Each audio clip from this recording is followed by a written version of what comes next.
The debate over the death penalty is, well, not very alive in this country, but the use of capital punishment remains a big difference between Europe and the United States. Although death sentences over there have plummeted in the last 20 years, 31 states continue to use capital punishment, and no state has executed more people than Texas. Here you can see some of those who face capital punishment there.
Well, we showed you there 9 faces of people executed in Texas. Now, as every death sentence is carried out, it is witnessed, and Associated Press reporter Michael Graczyk has been present at more than 400 Texas executions over the last 34 years. So he's seen all of those whose faces we showed, and another 385 or more. Now, that's about 1 execution a month. And after all that, he is stepping down from his role at Associated Press. He joins us now from Houston in Texas. And Michael Graczyk, do you even know how many you have witnessed over all those years? No, I'm told it's more than 400 totally. I lost count over the years and chose not to reconstruct the count. So I'm fairly confident it's over 400. Yeah. Do some cases stand out more when you've seen that many? Oh, absolutely, some do.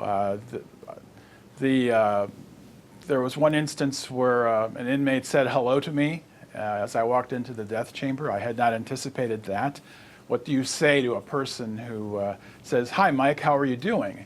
I was totally taken aback by that.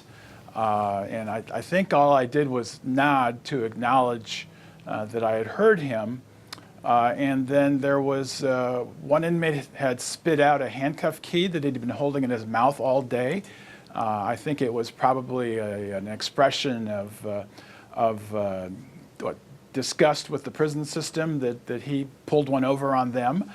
And I do remember that one inmate, as his final statement, once the drugs began taking effect, sang the Christmas hymn Silent Night, and it was nowhere near Christmas. And people often ask me, how long does it take for someone to become unconscious or to die as they administer the drugs? And my response is, well, if you sing the Christmas hymn to yourself, Silent Night, and you get to the verse, "Round yon virgin, mother and child," that's where he stopped moving. So it kind of gives you an idea of the time. Can you remain unemotional and detached?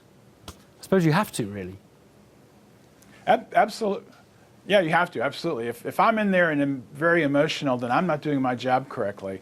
And my job in there is to tell the story and to take the notes, observe what's going on. And you can't. I mean, I've gotten to know certainly some of the inmates who were put to death. I interviewed them several times. I also got to know the families of the victims. And you weigh one side with the other, and you recognize why this person is in this position that he's at because of the decisions that he or she made.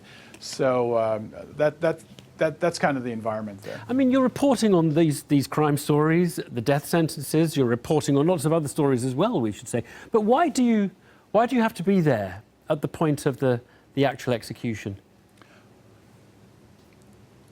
Well, first of all, the Associated Press in Texas has a a spot in the death chamber by prison rule.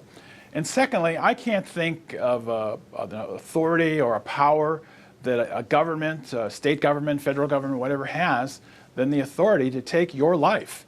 And if they're going to insist on doing that, I think there should be someone in there who doesn't have a stake in the outcome to ensure that it's being done right, and that if it's not being done correctly, that I can point that out after the fact and say, you know, this is not right, and why is it not right, and what are you going to do to correct it? Yeah. Have you ever felt tempted to get involved in the debate over the death penalty? I don't know how much of a debate there is in Texas over it. Maybe there isn't much, but one would wonder that you must have framed an opinion of your own about it. I really don't know, and I'm not dodging the question, but I don't know. I have not ventured down one path or the other. It makes my life a whole lot easier. I think there would be some repercussions if I did take a position on it. And I figure that if I'm getting criticisms from both the pro people and the anti people, I must be doing something right. Mm. Does it make you a harder person, do you think, a sort of a less emotional person or a less empathetic person to just witness the end of life for so many people? No, I don't think so. I think it's made me a little more, and I hate to use the word paranoid, but I think you have a little more concern, for instance, for your kids as they're growing up. You recognize that there are a lot of bad things that happen out in the world. And I think it's also given me a greater appreciation for life, strangely enough, where you see the heroic, almost desperate efforts that attorneys make at the last minute to try to save this inmate's life. You look at the cases and recognize that this person who was murdered by the offender, this is probably just a horrific experience. And also, you get a recognition as you're standing there watching the person 30 seconds after he's talking with you or she's talking with you, there's all movement is stopped. So you get a real appreciation for how precious, how fragile life is, and how quickly it can be taken. Michael Graczyk, thanks so much for talking to us. Thank you very much indeed.